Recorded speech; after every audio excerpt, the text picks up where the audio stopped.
Waktu menginspirasi.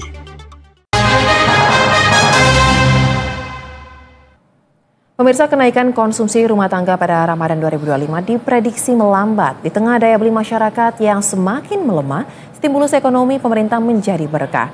Berikut ini kami sajikan informasinya dalam sorotan berita 1 untuk Anda. Ya pemirsa, pada bulan Ramadan dan juga Lebaran ini kerap dijadikan ataupun menjadi momentum yang dimanfaatkan untuk mendongkrak pertumbuhan ekonomi nasional. Karena pada bulan Ramadan dan juga Lebaran, tingkat konsumsi masyarakat meningkat tajam. Akan tetapi pemirsa, pada fenomena beberapa bulan terakhir, kita tahu bahwa masyarakat sedang dihantui dari ketidakpastian ekonomi. Karena kita tahu juga bahwa saat ini PHK massal di sektor manufaktur juga terjadi, kemudian dari harga komoditas yang melambung tinggi maupun daya beli masyarakat yang melemah, sehingga untuk perekonomian di Lebaran tahun 2025 ini kurang bertaji.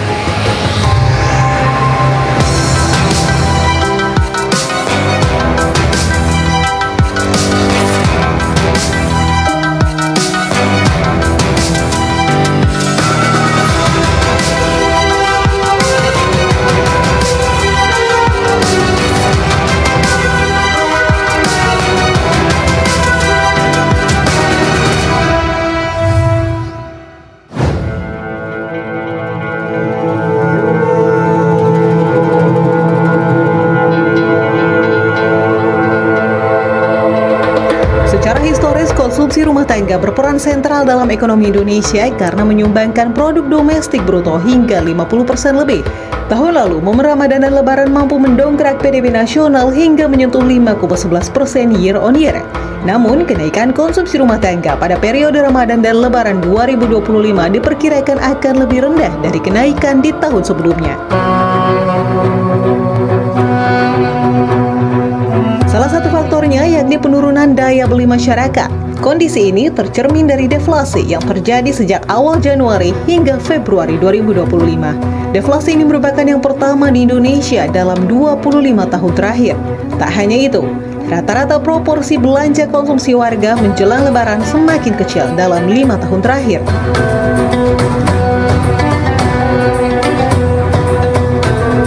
Sementara itu, gelombang pemutusan hubungan kerja atau PHK terus terjadi. Sepanjang tahun 2024, Kementerian Ketenagakerjaan mencatat hampir 80.000 pekerja terkena PHK. Mayoritas atau 22%-nya terjadi di DKI Jakarta. Tahun ini setidaknya ada 6 industri manufaktur melakukan PHK. Nyaris 16.000 pekerja terdampak.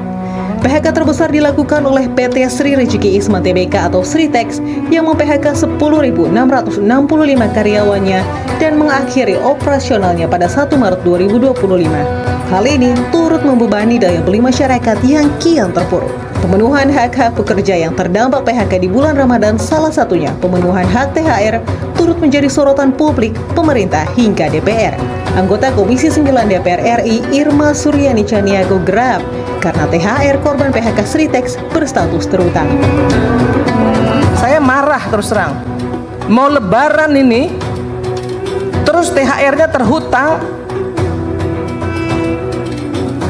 Di mana empati pemilik Sritex yang punya 11 perusahaan itu, yang foto-foto dengan pekerjanya seolah-olah punya hubungan yang begitu dekat, tapi mana tanggung jawabnya, mana empatinya? Sementara itu, alih-alih menggunakan THR untuk belanja kebutuhan Ramadan, survei dari YouGov mengungkap mayoritas responden memilih mengalokasikan THR-nya untuk ditabung. Peringkat kedua mengalokasikan THR untuk belanja, kemudian diberikan ke orang tua, dan selebihnya menyatakan menggunakan THR untuk mengatasi masalah keuangan. Ekonom senior Indef Bustanul Arifin membenarkan bahwa pergeseran prioritas alokasi THR masyarakat menjadi untuk ditabung menandakan kekhawatiran masyarakat pada ketidakpastian pendapatan, sehingga pemasukan tambahan itu digunakan secara hati-hati ketimbang langsung membelanjakannya seperti pada periode-periode Lebaran sebelumnya. Meski demikian, menurutnya kecenderungan masyarakat untuk berbelanja masih ada. Kalaupun tabungan ditabung, tapi mungkin tidak banyak. Itu yang sebetulnya tidak diharapkan. sehingga stimulasi atau kecenderungan untuk spending masih ada lah setidaknya. Dan nanti ingat kalau bulan mudik Lebaran ini spending itu bergeser dari ke perkotaan ke pedesaan. Ia menilai geliat daya beli masyarakat mulai terlihat di minggu kedua bulan Ramadan. Hal itu tercermin dari ramainya aktivitas jual beli pasar takjil hingga pusat perbelanjaan. Meskipun ia menilai peningkatan perilaku konsumsi itu belum terlalu signifikan.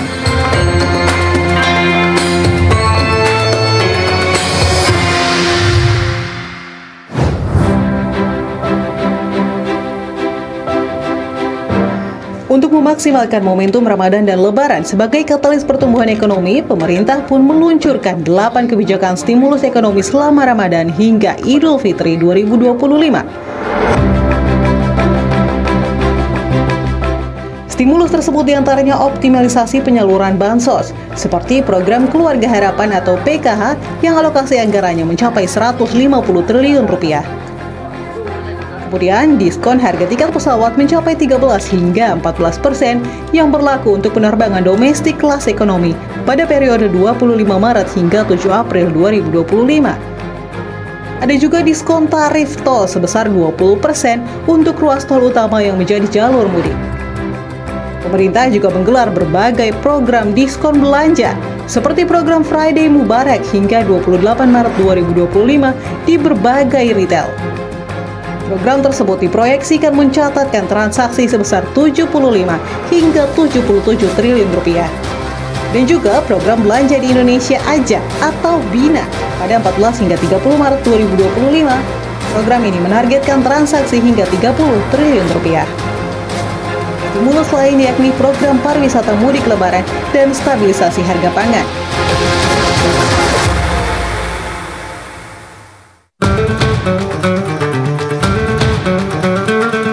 Terakhir, kebijakan yang menarik perhatian adalah pemberian bonus hari raya atau BHR berupa uang tunai bagi ojek dan kurir online. Stimulus ini menjadi angin segar sebab selama ini pengemudi kurir online merupakan mitra yang tak pernah tersentuh akan kebijakan pemberian THR oleh aplikator. Menteri Ketenagakerjaan Yasir Lim menjelaskan, besaran BHR ojol yakni 20% dari pendapatan bersih bulanan selama 12 bulan terakhir. Bonus hari raya keagamaan diberikan secara proporsional sesuai kinerja dalam bentuk uang tunai dengan perhitungan sebesar 20% dari rata-rata pendapatan bersih bulanan selama 12 bulan terakhir.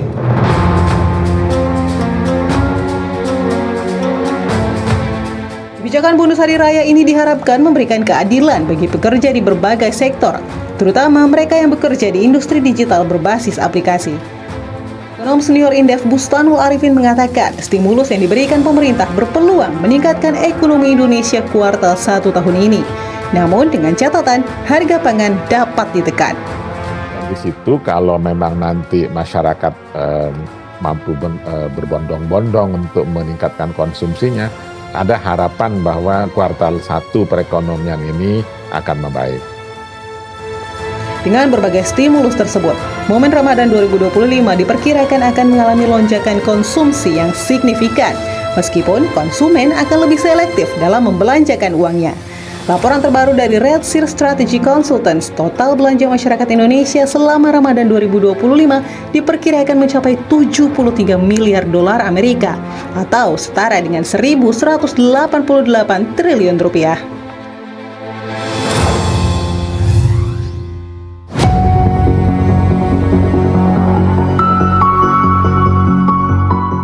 Meski stimulus ekonomi yang diberikan pemerintah mampu menunjukkan sentimen positif, namun upaya penguatan daya beli masyarakat pada Ramadan kali ini masih dibayangi melambungnya harga bahan pokok.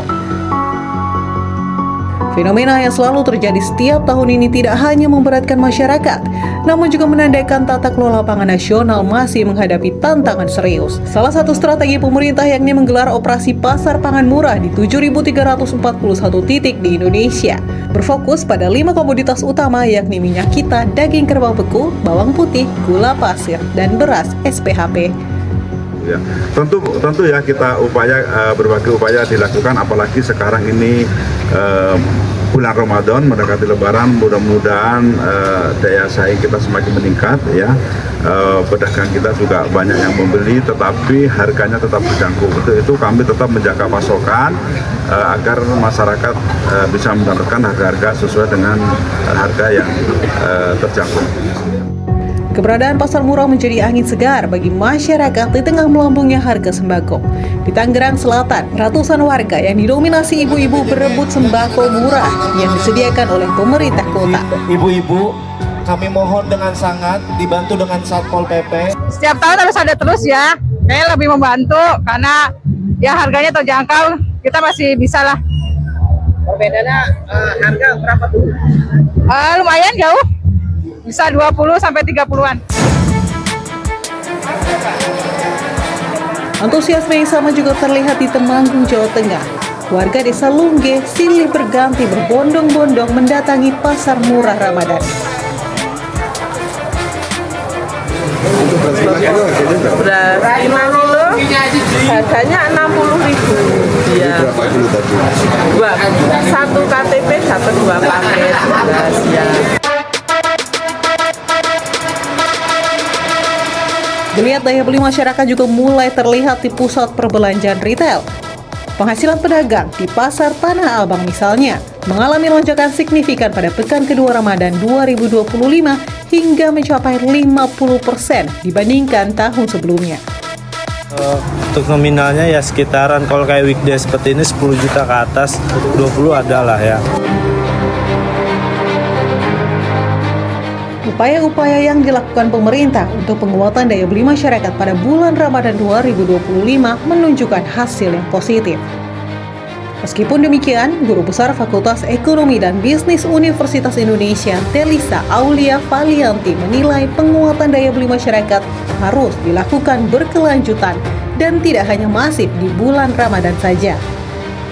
Pemerintah perlu memberikan stimulus yang lebih komprehensif dan fundamental dari sisi konsumsi maupun produktivitas. Salah satunya seperti pembukaan lapangan kerja di tengah PHK besar-besaran yang terjadi. Ya pemirsa, upaya pemerintah untuk membangkitkan daya beli masyarakat utamanya adalah pada periode Ramadan dan juga Lebaran tahun ini melalui berbagai kebijakan strategis patut diapresiasi. Dari stimulus-stimulus kebijakan yang sudah diberikan tentunya diharapkan dapat membangkitkan ataupun mendorong dari daya beli masyarakat dan meningkatkan pertumbuhan ekonomi nasional sehingga masyarakat dapat memenuhi segala kebutuhan pada Ramadan dan juga Idul Fitri kali ini. Kendati demikian pemirsa, dari penguatan daya beli masyarakat ini harus dilakukan berkelanjutan ataupun selanjutnya tetap perlu dilakukan pemirsa agar harapan untuk mencapai pertumbuhan ekonomi 8% pada tahun 2029 dapat tercapai dan bukan hanya omong-omong belaka.